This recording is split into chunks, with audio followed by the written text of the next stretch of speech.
আমি শুধু একটা জিনিসই ভাবি, নিতু শুধু আমার। আমি শুধু একটা জিনিসই ভাবি, নিতু শুধুই আমার। সংলাপটি বরবাদ সিনেমার। দোস্ত, বরবাদের টিজার কবে আসবে এমন আলোচনা চলছিল অনেকদিন ধরেই।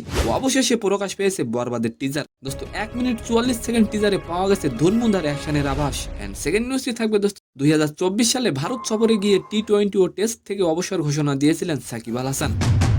দোস্ত, তবে আশ্চর্যজনক সংবাদটি হচ্ছে চলতি মাসে বাংলাদেশের বিপক্ষে খেলবেন সাকিব আল হাসান। তো নিউজ দুটি জানতে অবশ্যই ভিডিওটি সম্পূর্ণ দেখবেন।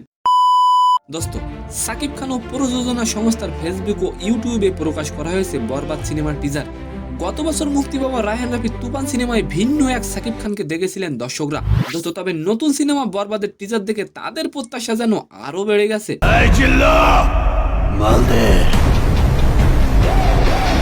বরবাদ সিনেমার টিজারে সাকিবকে পাওয়া গেছে বেশ কয়েকটি ভিন্ন লুকে।